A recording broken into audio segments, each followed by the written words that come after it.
നമസ്കാരം. അമേരിക്കയിൽ അധികാരമേറ്റ് കഴിഞ്ഞു ഡൊണാൾഡ് ട്രംപ്. ഡൊണാൾഡ് ട്രംപിൻ്റെ ചെയ്തികൾ ആദ്യത്തെ ദിവസം തന്നെ ലോകം മുഴുവൻ ഉറ്റുനോക്കുകയും ചെയ്തു. പറയാതിരിക്കാൻ കഴിയില്ല കേട്ടോ. കാരണം അധികാരമേറ്റ ദിവസങ്ങൾ മാത്രം പിന്നിടവേ അമേരിക്കൻ പ്രസിഡൻ്റായിട്ടുള്ള ഡൊണാൾഡ് ട്രംപിന് ഇപ്പോൾ തിരിച്ചടി കിട്ടിയിരിക്കുന്നു എന്നുള്ളതാണ്. അമേരിക്കയിൽ ജന്മാവകാശ പൗരത്വം നിർത്തലാക്കാനുള്ള ട്രംപിൻ്റെ ഉത്തരവ് 14 ദിവസത്തേക്ക് സ്റ്റേ ചെയ്ത് നിർത്തിയിരിക്കുന്നു. അതാണ് പുതിയ ഉത്തരവ്. സിയാറ്റിലെ ഫെഡറൽ ജഡ്ജാണ് ഇത്തരത്തിലൊരു ഉത്തരവ് അല്ലെങ്കിൽ ഉത്തരവിൻ്റെ നടപടിക്രമങ്ങൾ സ്റ്റേ ചെയ്തിരിക്കുന്നത്. ജന്മാവകാശ പൗരത്വം നിർത്തലാക്കുന്നത് നഗ്നമായിട്ടുള്ള ഭരണഘടനാ ലംഘനമാണെന്ന് ചൂണ്ടിക്കാട്ടിയാണ് ജഡ്ജായിട്ടുള്ള ജോൺ കോഗ്നോറിൻ്റെ നിർണായകമായിട്ടുള്ള പ്രഖ്യാപനം ഉണ്ടായിരിക്കുന്നത്. കഴിഞ്ഞ ദിവസം ഇത് സംബന്ധിച്ച് കേസ് പരിഗണിക്കുകയായിരുന്നു കോടതിയുടെ ഈ നടപടി ഉണ്ടായത്. നിലവിലുള്ള രീതി അനുസരിച്ച് അമേരിക്കൻ മണ്ണിൽ അവിടെ ജനിക്കുന്ന കുട്ടികൾക്ക് ജന്മാവകാശമായി പൗരത്വം ലഭിക്കുന്നുണ്ട്. ട്രംപിൻ്റെ കുടിയേറ്റ വിരുദ്ധ നടപടികളുടെ ഭാഗമായിട്ട് ഈ ജന്മാവകാശ പൗരത്വത്തിനും നിരോധനം ഏർപ്പെടുത്തുകയാണ്. അമേരിക്കൻ പ്രസിഡന്റായി സത്യപ്രതിജ്ഞ ചെയ്ത് ഏകദേശം മണിക്കൂറുകളായില്ല. ചെയ്ത അധികാരത്തിലെത്തിയ ആദ്യ ദിവസം തന്നെ ഈ ജന്മാവകാശ പൗരത്വം നിർത്തലാക്കുന്നതിനുള്ള എക്സിക്യൂട്ടീവ് ഉത്തരവ് ട്രംപ് പുറത്തിറക്കുന്നു. ഇന്ത്യക്കാർ ഉൾപ്പെടെ US-ലെ വലിയൊരു വിഭാഗം വിദേശികളെ ആശങ്കയിലാക്കിയ ഒരു ഉത്തരവായിരുന്നു ഫെബ്രുവരി 20 പ്രാബല്യത്തിൽ വരാനിരുന്നത് എന്നുള്ളതാണ്. ട്രംപിൻ്റെ പുതിയ ഉത്തരവ് പ്രകാരം അമേരിക്കൻ പൗരന്മാരുടെയും നിയമാനുസൃതം സ്ഥിരതാമസം അനുമതി ലഭിച്ചവരുടെയും മക്കൾക്ക് മാത്രമേ അങ്ങനെയാണെങ്കിൽ പൗരത്വം ലഭിക്കുകയുള്ളൂ. ഈ ഉത്തരവ് ഒരു വർഷം 2.5 ലക്ഷത്തോളം കുട്ടികളെ ബാധിക്കുമെന്നായിരുന്നു കണക്കുകൂട്ടലുകൾ തന്നെ. ട്രംപിൻ്റെ ഉത്തരവിന് അതിനെതിരെ നിരവധി അമേരിക്കൻ സംസ്ഥാനങ്ങൾ ഇതിനോടകം തന്നെ നിയമ നടപടികൾക്ക് തുടക്കം കുറിക്കുകയും ചെയ്തിട്ടുണ്ട്.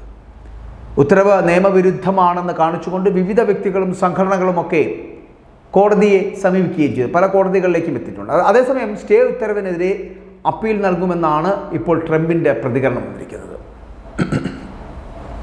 അതേസമയം അമേരിക്കയിൽ അനധികൃതമായി താമസിക്കുന്ന എല്ലാ പൗരന്മാരെയും ഇന്ത്യ തിരിച്ചു വിളിക്കാൻ ഒരുങ്ങുകയാണ്. US പ്രസിഡന്റ് ഡൊണാൾഡ് ട്രംപിൻ്റെ ഭരണകൂടവുമായി ചേർന്ന് പ്രവർത്തിക്കുവാൻ ഇന്ത്യൻ സർക്കാർ തയ്യാറാണ് എന്ന് അറിയിക്കുകയും ചെയ്തിട്ടുണ്ട്.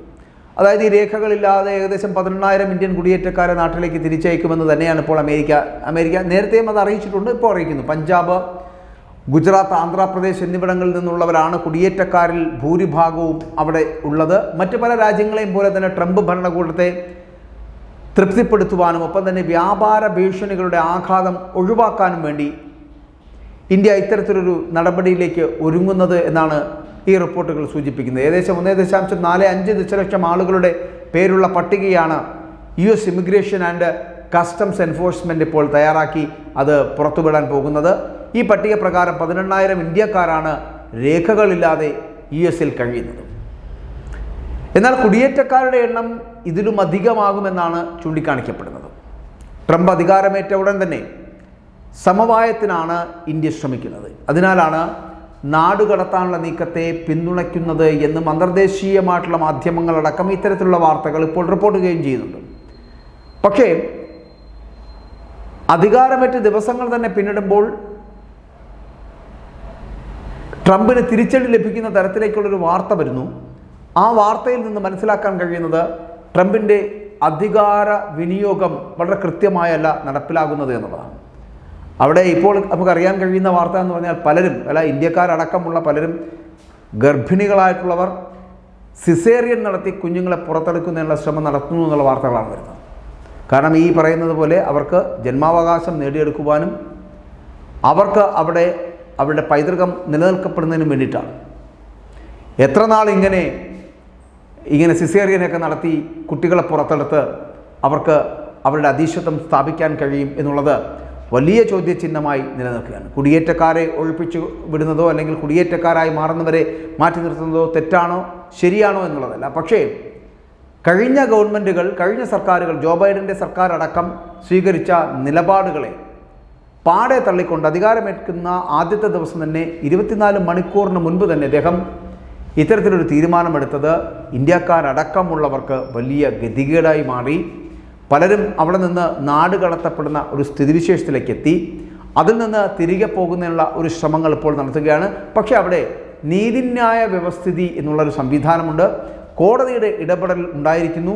അതിപ്പോൾ ട്രംപിന് തിരിച്ചടിയായിരിക്കുന്നു എന്നുള്ളതാണ് ഏറ്റവും പുതിയ വാർത്ത.